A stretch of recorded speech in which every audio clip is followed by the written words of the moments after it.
Salud. Feliz ¿Y a noche. usted cómo la tratan? Inmensamente feliz. Qué bueno, qué bueno. Señores, no se pierdan este encuentro de esta noche.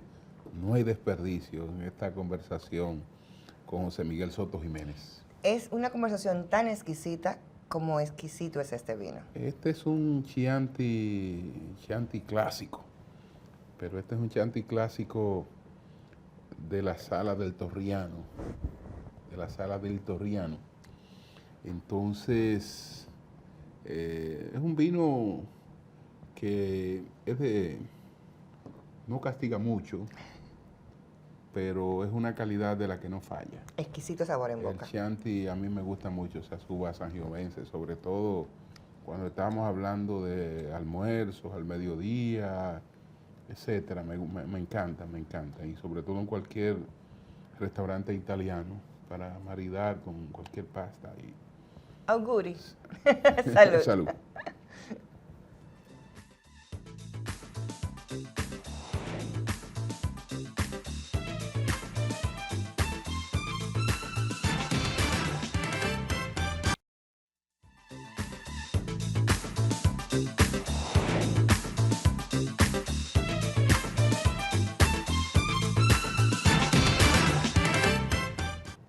Bien, señores, tal y como anunciamos, estamos con el general José Miguel Soto Jiménez en este encuentro informal. Vamos a compartir con él aquí un Chianti clásico, A ver. que para la hora es muy oportuno. Salud. Salud. General, ¿cómo está usted? ¿Todo en orden? Yo quiero... Y te Sí. digo que estoy muy complacido de estar aquí y de ser invitado. Gracias. No es la primera vez. No es la primera Gracias. vez. En este espacio sí. ¿Verdad? Pero no es la primera vez y tampoco es la primera vez que compartimos una copa. Claro. Amante del vino. Quiero que empecemos hablando del general Ramiro Matos González. Sí. ¿Quién era Ramiro Matos González? Mira, Ramiro Matos González, yo lo considero un soldado excepcional. Miembro de ingresó en el ejército en la promoción de cadete del 49, de 1949, la primera promoción formal. No es que no haya habido otras, pero esta es la primera promoción formal. Pero en el general Ramiro Matos, profesor de generaciones de oficiales, porque a partir de que se graduó, todas las promociones de cadete que le siguieron, entonces pasaron por sus manos. Era un profesor militar muy importante que compartía, y esa era otra de las ventajas, Sí. esa actividad docente que terminó días antes de su muerte. Aunque retirado, seguía dando clases a generaciones de oficiales, compartía su actividad docente con el Comando Efectivo de Tropas, donde tuvo un gran ascendiente.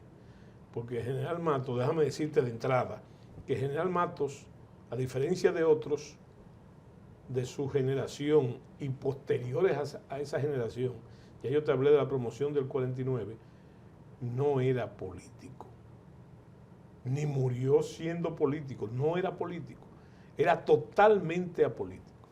Entonces el General Matos tenía la fuerza del General Matos. Yo te podía hablar mucho de muchas cosas. Como historiador, por ejemplo, como historiador militar, su fuerza estaba en el detalle. Los españoles dicen que el diablo está en los detalles. Sí. Bueno, él reparaba en detalles que nadie reparaba, en la investigación histórica.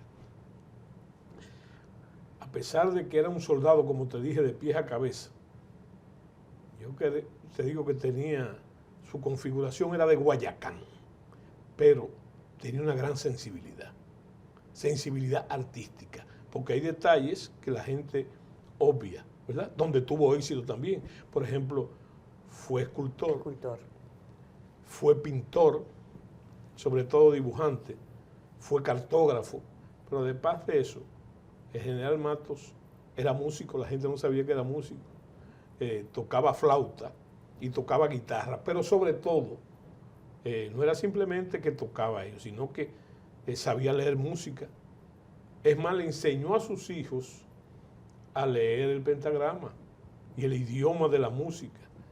Entonces tenía una gran sensibilidad y esa sensibilidad llegaba también, a pesar de esa rigidez que caracteriza al soldado, llegaba también al trato. Yo, por ejemplo, conocí al general Matos y trabajé con él. Antes lo conocí porque nos nombraron a él y a mí como miembros del patrimonio cultural, para que trabajáramos el aspecto de las armas. Él era general de brigada y yo era apenas un teniente, pero después trabajé con él.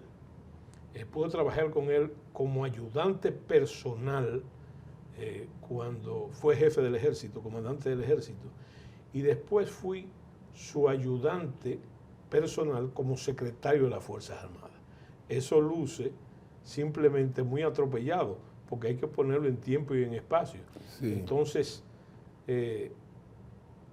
para sintetizarlo, de ese trabajo, y no era fácil trabajar con el general Matos porque no hacía concesiones, siempre todo era muy militar. De esa dura jornada de varios años, entonces nació la amistad y el compadrazgo también, porque él me bautizó un hijo mío, que es el general, el que hoy es general, lo bautizó él. Y entonces yo podría pasarme el programa entero, que no tenemos para hablando de eso, porque el general Matos no solamente era polifacético, sino que el general Matos era aplicado y combinaba las cosas. Por ejemplo, gran parte de sus investigaciones históricas la hizo como parte de su carrera militar. Y hay que mencionar que el general Matos era un dominicanista de pies a cabeza y sobre todo un nuevo centinela de la frontera, en esa frontera que nosotros conocemos. Por ejemplo, la gente no sabe que él fue que inició los patrullajes por la frontera, donde todos los oficiales, soldados y cadetes, sobre todo los cadetes, tenían que recorrer a pie la frontera.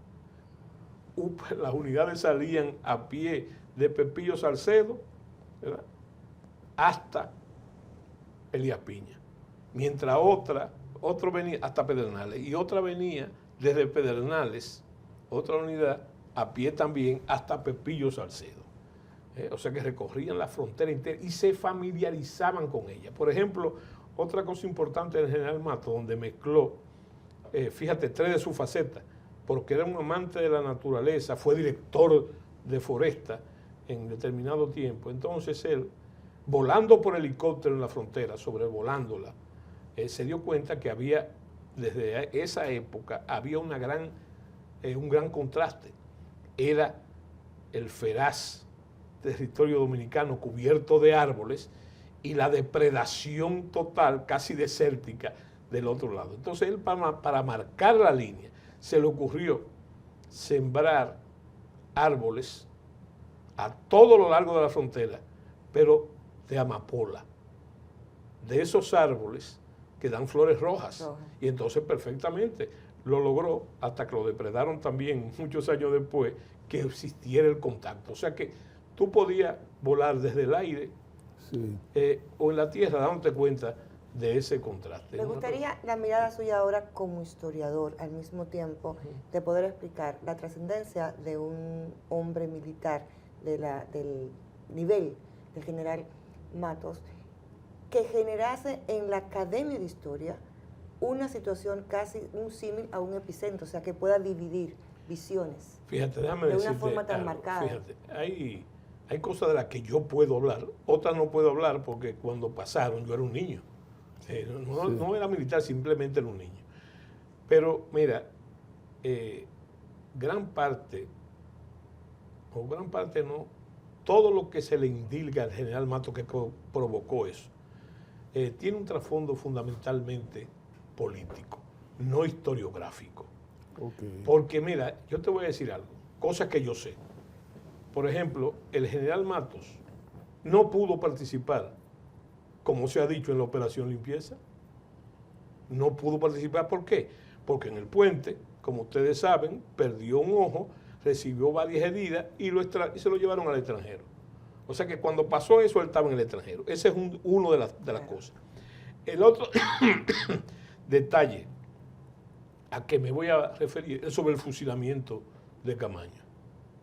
Sencillamente, él no estaba en el lugar donde se produjo ese fusilamiento, esa ejecución del coronel Camaño, porque él, como jefe de operaciones, estaba en San José de Ocoa. Y cuando le dijeron que habían capturado al coronel Camaño, entonces, ese es otro sentido del muy práctico y objetivo, y además no daba a la cortesanía ni estaba buscando favores políticos. Dijo, bueno, si lo agarraron, qué bueno, mi papel está ahora en seguir los que evadieron la emboscada. Y a eso se dedicó como jefe de operaciones. Yo no creo que ni siquiera él pudiese hablar con Camaño como hablaron los demás, como hablan los demás en el mando militar, ¿verdad? Muchos de los cuales eran compañeros de Camaño, de promoción, etc. Entonces, como el secretario de la Fuerza Armada, el almirante Jiménez, que era contemporáneo al coronel Camaño, y otros que estuvieron ahí, que eran parte del alto mando. Entonces, eso es uno. En el caso de las Manaclas, por ejemplo, que se le indica el fusilamiento totalmente falso, al contrario, porque a él lo designaron como jefe de operaciones de esa operación el mismo día que él llegó, o sea, el evento pasó el mismo día que él llegó a asumir esa postura, ¿verdad? Yo creo, te digo que al contrario, porque él no solo estaba, y si usted sigue el relato, al pie de las Manaclas, de la diferencia, cuando ocurrió, él oyó los tiros, ¿verdad? Y el prisionero que estaba, entonces, él lo asumió bajo su protección y lo salvó porque lo mandó en su vehículo a Santiago para sacarlo del área, porque recuerden una cosa, hay órdenes en esa época sobre la guerrilla, que no había que dar, ¿verdad? Se forjó todo, naturalmente, por la doctrina militar norteamericana, desde los sucesos de Filipinas y luego del gran suceso de Cuba. La consigna, por eso digo que no había que dar orden, era que a guerrillero que se captura, guerrillero que se ejecutaba, aprendiendo lo que pasó en Cuba, que lo subestimaron, solamente quedan 12, esa gente ahí se mueve, pues no fue así. Tomó cuerpo y ya ustedes saben la historia. El resultado. Sí. Bueno, general, yo tengo aquí que no es el último libro del general, Machete, carajo, todo sobre Santana. Entonces quisiera que nos detuviéramos en algunas cosas de este libro. Le decía a Mildred que hay una imagen que siempre a mí me cautivó, esta recreación que usted hace de Santana, cuando usted dice que el caudillo no habla, el caudillo no ríe, el caudillo mira el mar mientras va cayendo la tarde sobre la bahía de Ocoa. Sí. Bueno, es una característica rigurosamente histórica. Okay. El general Santana, por personalidad, era un hombre de pocas palabras. No era dado a ser un conversador ni nada por el estilo. Es más, a veces sentía agobio cuando él veía que sobre todo un soldado hablaba mucho. Y de ahí viene la tradición de que, de hoy hasta hoy, de que el soldado debe hablar poco. Entonces Santana también tenía un mundo interior, y me voy a explicar. Sí. Para mí Santana era un hombre signado, lacrado por la tragedia, en todos los momentos de su vida. Y me explico. Por ejemplo, Santana, siendo muy joven, y ya con el tutelaje de la propiedad familiar allá por el Ceibo, resulta que tenía una novia una novia más o menos contemporánea de él, una mujer del que él estaba profundamente enamorado y estuvo a punto de casarse. Pero resulta que, como se usaba en eso, la novia decidió hacer una promesa a la Virgen de Altagracia en víspera de su matrimonio. Eso llevaba que tenía que viajar a Higüey a caballo. Y de camino el caballo se le empotricó, cayó del caballo y se mató. Para ponerte una buena. La vida de Santana está marcada por eso. En el momento más importante que ha ganado las victorias del sur en la primera campaña, entonces se le muere su hermano gemelo, Ramón Santana. Y entonces otra tragedia, y así usted va a ver que a lo largo de toda su carrera tiene esos momentos. Es como si fuera un sub y baja. En momentos donde su gloria militar apunta, y política también, entonces sufre una tragedia. Y eso lo llevó a ser un personaje meditabundo. Meditabundo. Y ahí volvemos a la de las pocas palabras. Y entonces, una persona que reía poco también, no reía. Cuando en esa época, esa virtud, eso era una virtud que todavía hay sobre esa, ha llegado a nuestros días. A mí me enseñaron, por ejemplo, de recluta, ¿verdad? Y lo vi en muchos casos, que el guardia no debe reírse mucho. Eso que el guardia tiene que tener la cara bien administrada, era decir que la cara amarrada. Pero Santana también tenía casos interesantes, ¿verdad? Era astemio, no bebía. En una época que eso era difícil. Formaba parte sobre de todo la en los militares. En la hombría, ¿no? Sí, claro. En los militares. Tenía un solo vicio, Pedro Santana, que era el cigarro. El cigarro. Fumaba cigarro y cachimbo, ¿verdad? Y él decía que él pensaba mejor. Y ahí hay mucha poesía que explotar, sí. Porque con el humo, no solamente él disipaba la tensión, sino que le daba ala a sus pensamientos. Wow. Y a ese mundo interior me refiero. Introvertido totalmente. ¿Es cierto que era que no sabía leer ni escribir? No, falso. Él no tuvo escolaridad, que hay que atender eso.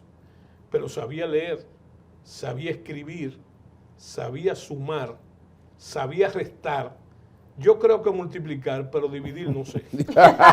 Ahora, lo que te estoy diciendo no es una visión de Soto Jiménez. Claro. Yo estoy reproduciendo los que lo tuvieron al frente, claro. Sobre todo los cronistas españoles. Por ejemplo, hay una frase de un cronista español que hace su biografía, una de sus primeras biografías, ¿verdad?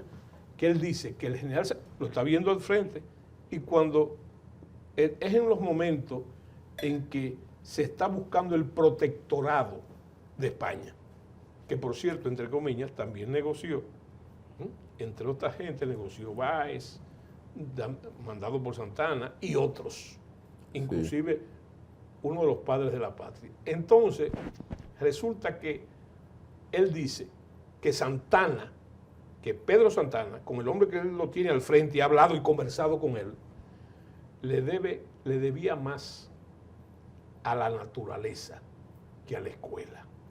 Wow. Él se está refiriendo a su carácter. Sin embargo, ese mismo autor dice, y otros, que hablaba bien el español, pero que se expresaba correctamente, pero salpicado de las palabrotas dominicanas, ¿verdad? Usaba mucho la palabra pendejo, usaba mucho la palabra coño, sí. Y otras palabrotas. Bueno. Hay otros que dicen que las usaba tanto que era difícil entenderlo para un español, claro. ¿Verdad? Imagínese usted para otro extranjero. Bueno, dentro de los hechos, digamos, más aborrecibles que se le cuentan, ¿no? Que se le suman históricamente, está el fusilamiento de María Trinidad Sánchez. Sí. ¿Cómo se concibe dentro de ese machismo de Santana el fusilamiento de una mujer? Mira, déjame decirte algo. Hay que verlo también en el contexto político. Ok. Porque hay otro agravante. A María Trinidad Sánchez, tía de Francisco del Rosario Sánchez, Sí. la fusilaron en el primer aniversario de la En independencia. el primero. Sí. ¿Verdad? Entonces, esa mujer, para gloria de las mujeres dominicanas, no era la típica mujer aquella consagrada a la cocina, al gineceo y a engordar gallinas y puercos, como se llama. No. Esa señora era María Trinidad Sánchez. Era no solamente la tía de Francisco del Rosario, sino que era también una militante política. Hermana de Narcisazo, ¿no? No, hermano de Narcisazo, que fue fusilado también en esa misma En esa oportunidad misma, sí. con ella. Se podría hacer, y es parte del romancero heroico del dominicano, ¿verdad? De que María Trinidad le tenía el fogón prendido permanentemente a Pedro Santana, porque ella decía que había traicionado, ¿verdad? Pero era político, porque es que esa rama de los Sánchez era una rama de carácter liberal y la rama del señor Santana era fundamentalmente conservador. Es el mismo dilema de la política dominicana enfrentado. Pero fíjate que hay que resaltar, además de lo que se ha dicho, porque nosotros nos enseñaron simplemente que junto con Concepción Bona cosió la bandera nacional. No, era una militante política. Y en ese sentido, a lo que ella se significaba, esa divergencia de Santana, era que Santana se había despegado del tutelaje del Partido Conservador, personificado por su principal figura, que era Juan Pablo Duarte. Y ya fíjate que ya Sánchez, en esa época, se puede decir que estaba en franca desgracia y fuera del país. Y eso es lo que ella renegaba. Pero yo lo que quería destacar, para ver el pundonor de esa mujer, de María Trinidad Sánchez, que en el momento de fusilarla, porque déjame decirte otro detalle histórico para que la gente sepa, había un lugar de fusilamiento en la capital, no varios, uno solo, que era en la pared de lo que hoy es el cementerio viejo. ¿El de la Independencia? De la Independencia. Sí. Y le decían el almendro, porque había una mata de almendro cercana.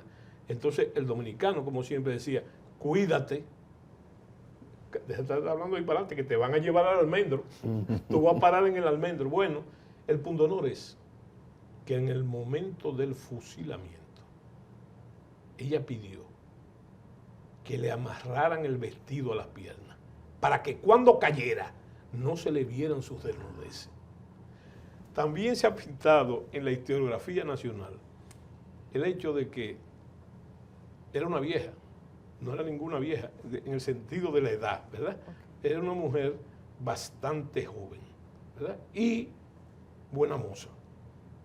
Buena moza también. Esa buena mozura que tienen nuestras mujeres dominicanas, signado por el mestizaje, ¿verdad? Y entonces esa mujer tuvo mucho pundonor y nunca se aflojó a la hora que la llevaron al almendro, ¿verdad? Y entonces, eso no tiene justificación ninguna, ni siquiera la política, porque era, que yo recuerde, la muerte de una mujer, la muerte política de una mujer, Sí. que no se la inventó Santana tampoco, porque ya los haitianos, en el 1822, cometieron el crimen de las vírgenes de Galindo. Y esas eran dominicanas, ¿verdad? También. Y la eliminaron, pero ya envuelto en la sevicia de la lujuria, porque fueron violadas y asesinadas. Y el padre, que regresó al hogar en las afueras de la ciudad, cuando regresó fue muerto también. Entonces tenemos antecedentes. Pero fíjate cómo la historia dominicana se repite. Ahí tenemos esa falla del fusilamiento de Santana de la Falla, casi monstruosa, de la muerte de María Trinidad Sánchez. Pero se va también a prefigurar muchos años después con la muerte de las Mirabal, en el caso de Rafael Leónidas Trujillo. Es que tampoco estaba, en la lógica de Trujillo, en 31 años nunca tuvo ese elemento de matar mujeres. Por eso yo digo que Trujillo, en un momento dado, desbordó su propia lógica. ¿verdad? Naturalmente por el uso prolongado del poder absoluto. Bueno, Wow.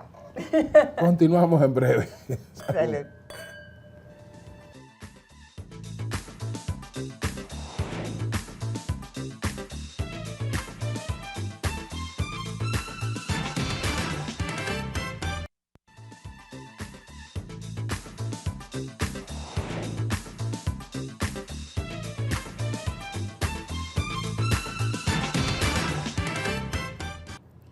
Bueno, entonces, general, ¿cómo transcurre la vida de un militar en retiro? Usted escribe, sé que tiene peñas intelectuales muy interesantes y una peña fija. Pero ¿cómo usted se entretiene? ¿Qué usted hace? Bueno, yo te diré, aunque te luzca, hay un estereotipo sobre el militar retirado que te lo voy a decir en breve. Pero yo te digo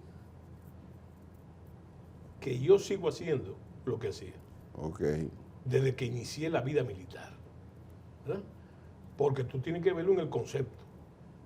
Lo único que justifica que un grupo detente el monopolio de la violencia y que porte las armas, lo único que lo justifica es la defensa de la nación y de sus atributos. Así es. Entonces, yo he seguido en eso porque eso es un dilema. Yo no sé si tú recuerdas, creo que sí, porque tú lo recuerdas, que yo cuando salí de las Fuerzas Armadas, después de haber sido secretario de las Fuerzas Armadas, yo decía, me preguntaban, ¿usted va para la política? Y yo le decía, no, yo tengo que primero purgar la lógica militar, porque Claro. parece lo mismo, pero no es lo mismo. Y sobre todo, tú puedes hacer un crossover, como se dice, entre una cosa y la otra. Es más, son los mismos principios. Lo que cambian son los medios, ¿verdad? Porque usted no puede en política usar la violencia. Y la violencia armada es el reino de la guerra, el reino de lo militar. Entonces en la política hay que transaccionar, hay que dialogar, escuchar y hablar, ¿verdad? Entonces, esa es la diferencia fundamental. Entonces yo sigo haciendo lo mismo, con otras expresiones. Ya he recuperado mis derechos políticos y civiles, entonces lo más importante es eso, seguir sirviendo a la nación. ¿Usted sigue viendo la necesidad de una quinta república? Sí, totalmente. ¿Por qué? Es que la Quinta República, yo creo que te lo dije hace mucho a ti Sí. en un programa, la Quinta República es más que un movimiento político, es un concepto. Es un concepto basado, mi querido amigo, volvemos a la historia, en las 4 repúblicas que ha tenido la República Dominicana. ¿Y quieres que te diga algo? Y es muy importante esto, que todas las otras repúblicas, en el ejercicio del poder, han perdido la soberanía nacional. Por ejemplo, la Primera República termina con la anexión a España. La Segunda República va a terminar con la ocupación militar norteamericana de 1916. La Tercera República va a terminar con la intervención militar norteamericana del 65. Y la Cuarta República, que es en la que estamos, muy llenos de reformas constitucionales, entonces es la que debemos redimir. ¿Con qué terminaría esa? Esta Es cuarta que nosotros república. tenemos la fortuna de estarlo viviendo. Eso Claro. depende de nosotros. Porque la Cuarta República, con todas esas, también se le llama la Cuarta República, la de Balaguer. Porque fíjate un detalle, una cosa interesante también. Lo que da conformación de república, y eso lo discuten los historiadores, es la Constitución. Porque Balaguer no solamente inicia después de la desocupación norteamericana, que también ahí tenemos que cortar tela, porque cuando se producen las elecciones todavía estamos ocupados.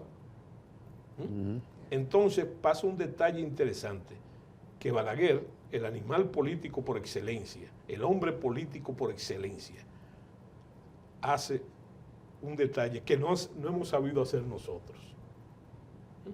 No hace una reforma, hace una constituyente, que es la constituyente en su primer año de gobierno, donde hace la constitución, se le llama la constitución del 66.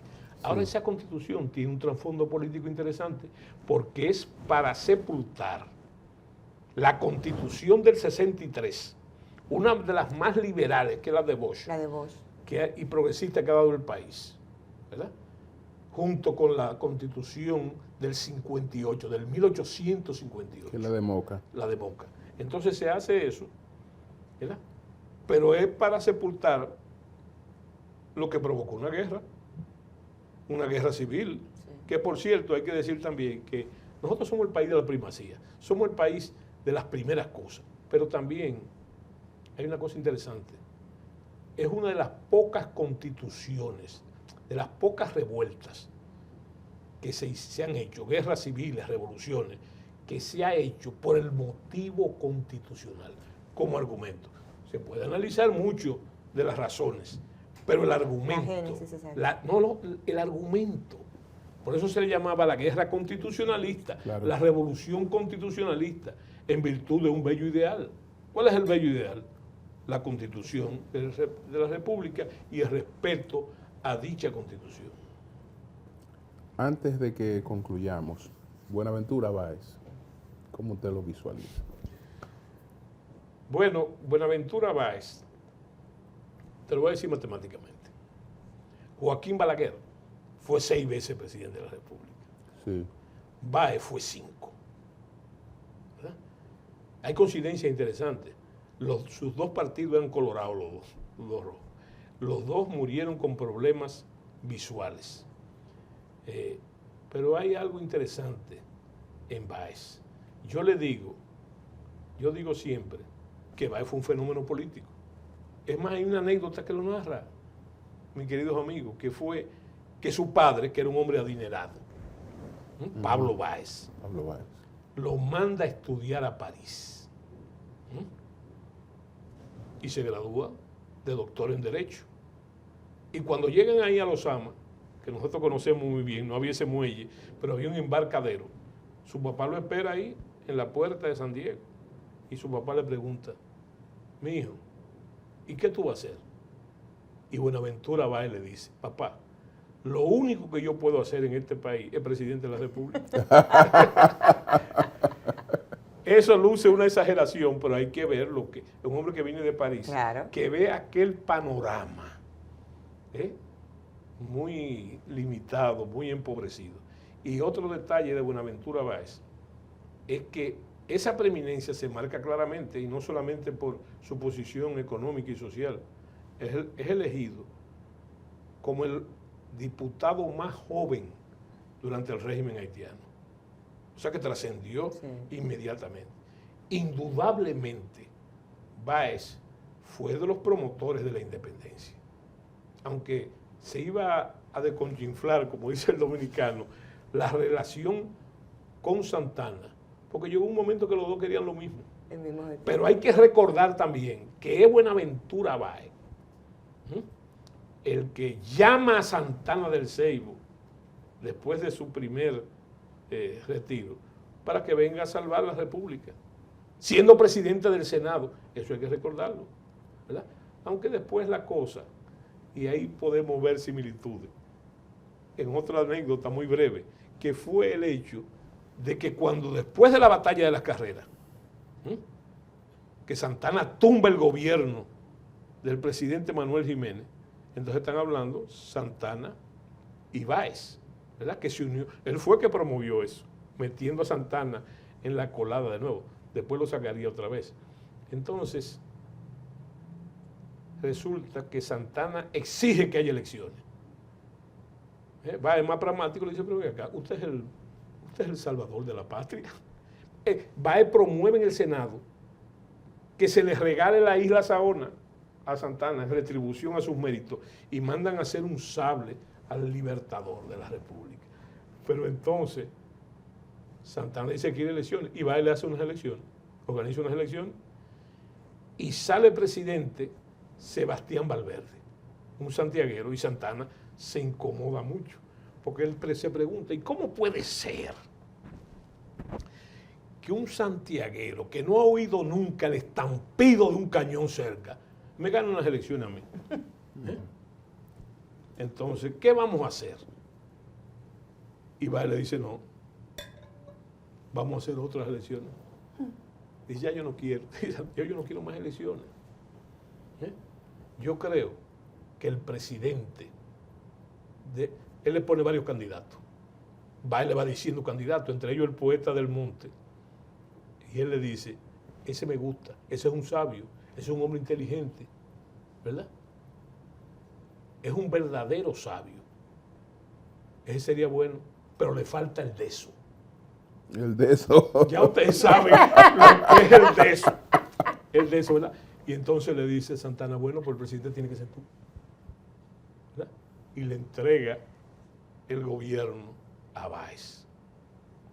La vida de Santana y Báez se van a cruzar permanentemente. Recuérdense que la famosa revolución de esa constitución del 58, la famosa, son los santiagueros que hacen una guerra para tumbar a Báez.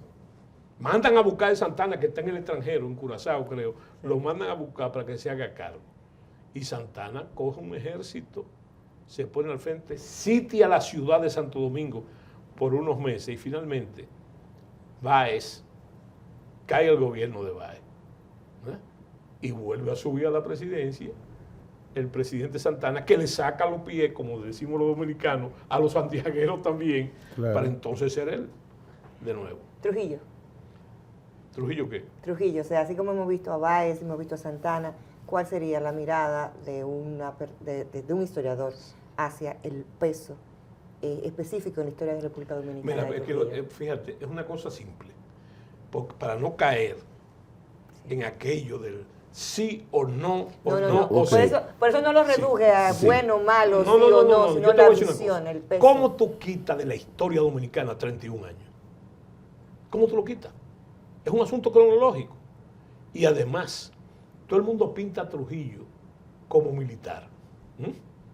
Como militar. Y de hecho lo era.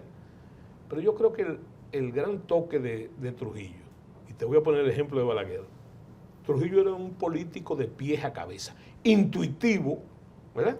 Pero de esa intuición hablan la mayoría de los embajadores que pasaron por aquí en su época. Si tú lees los informes de ellos, hablan de lo que se preconizó una vez como el hombre diferente. ¿Diferente a qué? Al caos, a la montonera, a la desestabilización total que se generó. Trujillo nació en 1891, ¿verdad? Y a Lili lo matan en el 99. ¿Qué pasó en el país en esos años? Era el caos absoluto hasta la intervención militar norteamericana, de lo que él fue fruto, Trujillo. Pero era un hombre que tenía condiciones especiales, como dice un embajador francés. Él es un hombre diferente y él lo sabe.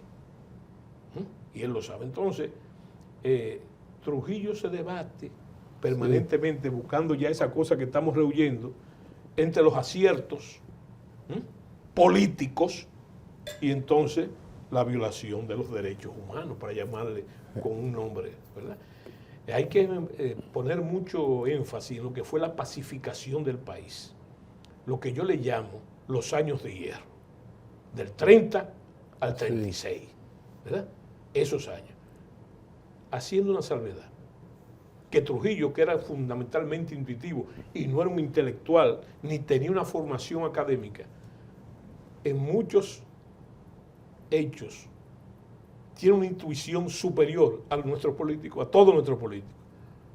Yo no sé si ustedes han reparado que llegó un momento que Trujillo, dándose cuenta del perjuicio de la reelección, llega un momento que no se presenta. Y entonces coloca lo que nosotros hemos llamado los presidentes títeres. El primero fue el presidente Peinado, don Mozo Peinado, que era un abogado ilustre, pero además un intelectual de peso. Y después Troncoso. Y después Negro, su hermano, ¿verdad? Trujillo solamente piensa en volver. Y así hay una canción de Gardel, seriamente, aunque después del 52 volvió. En el 52 volvió. Solamente hay que reparar en que piensa volver para demostrarle a los norteamericanos que le han mandado muchísima gente para que se vaya y hasta le ofrecieron dinero para que se vaya, de que él iba a ganar las elecciones del 62, que él tenía la popularidad para ganarlo. Y por eso destrujillizó el gobierno. Ahí entra el papel de Joaquín Balaguer y otros, ¿verdad? Entonces, Trujillo es un personaje así. La mayoría de los logros de Trujillo, que tienen muchos de ellos, no reconocidos por mí, sino por Juan Bosch, dice que es el creador del Estado moderno dominicano, dice Juan Bosch. La mayoría son innegables. Sí. Ahora la pregunta es, la pregunta democrática, ¿a qué precio? Quizás la mejor biografía de Trujillo, y no la estoy promocionando, es la de Robert Krasweller, La trágica aventura del poder personal. ¿Y usted sabe quién fue que alimentó a Krasweller? A Joaquín Balaguer, ¿verdad? Entonces, hay una visión bastante objetiva de lo que fue eso, ni a favor ni en contra, sino simplemente lo que fue. Soto, finalmente, bueno, tenemos grandes desafíos. En estos momentos el principal es, digamos, la inteligencia humana bastante superada ya por la inteligencia artificial, que ha llegado a un nivel de desarrollo que ni siquiera necesita de la intervención humana para producir conceptos, para crear relatos. Entonces, ¿dónde tú crees que quedará parado el hombre, la humanidad? Mira, es interesante lo mismo, pero yo no estoy de acuerdo contigo de que hasta ahora no la ha superado, porque la inteligencia artificial, si tú conoces el proceso del digital y otros procesos colaterales, la computación, etcétera, lo que hace es organizar y reproducir lo que tú lo alimentas. Sí. Lo que no se ha podido lograr, hay un tecnicismo que dice, bueno, las máquinas piensan, pero el pensamiento humano como tal no se podía. Permíteme decir que el presidente Fernández, que es uno de los preconizadores de la inteligencia artificial, ha contado públicamente, hace poco, inclusive en Santiago, que él le preguntó a un recurso de la inteligencia artificial quién era, que le mencionara 5 comunistas dominicanos. ¿Y tú sabes cuál fue el primero que dijo la máquina? Joaquín Balaguer. Bueno. Producto de lo mismo. Es que, claro. Entonces, yo pienso que tampoco es tan nueva. Cuando yo hice el curso de Estado Mayor, estamos hablando en el año 87, ya en los juegos de guerra, computarizados todos, ya existía la inteligencia artificial, porque ese es otro fenómeno que hay que explicar a tu pregunta. La mayoría de los grandes logros de la humanidad han sido la guerra. Claro. Quizás la guerra que más aportó al adelanto científico, además, fue la Guerra Civil Norteamericana.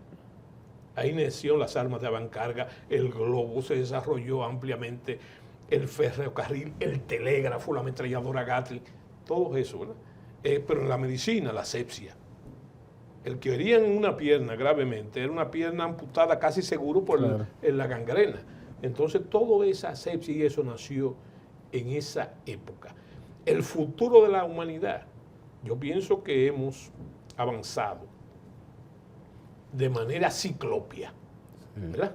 Pero la diferencia conmigo es que yo pienso que no lo suficiente. Y tú me dirás, ¿cómo? Aunque van muy rápido los cambios, porque hay cosas que el hombre tiene que resolver en términos científicos y en términos tecnológicos. Tenemos todavía grandes amenazas, por ejemplo, sanitarias, en el ámbito de la salud, que no han sido resueltas. Y hay otras de caracteres diferentes, que tampoco han sido resueltas. Por ejemplo, fíjate que los grandes cambios tecnológicos tienen un gran chismoso permanente, que es el cine. La mayoría de las cosas que yo vi en mi infancia se concretaron después. Por ejemplo, donde primero que yo vi ese aparatico, que era un celular, fue en unos muñequitos que se llamaban los supersónicos. Claro, claro. ¿Verdad? Precursores de todo ahí. Sí, y entonces, fíjate, yo creo que todavía, hasta con los viajes Sí, aéreos, aéreo. yo creo que se puede avanzar mucho más. No solamente en seguridad, estamos hablando en rapidez. Bueno, así como que nos quedó mucho contenido del vino, Sí. porque buenas Bueno, conversaciones. a ustedes como que le quedó algo, yo no sé qué estaba pasando con lo mío. Con buenas conversaciones, mire, de verdad, exquisito. Por estos momentos. Así Gracias, será. gracias.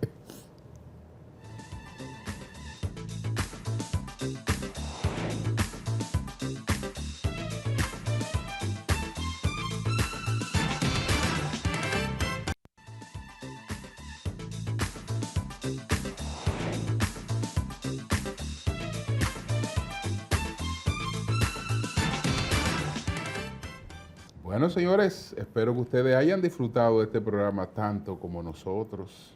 Yo creo que nos merecemos una segunda parte. Sí, sí, sí. ¿Y qué tal? ¿Qué tal No, exquisito, exquisito.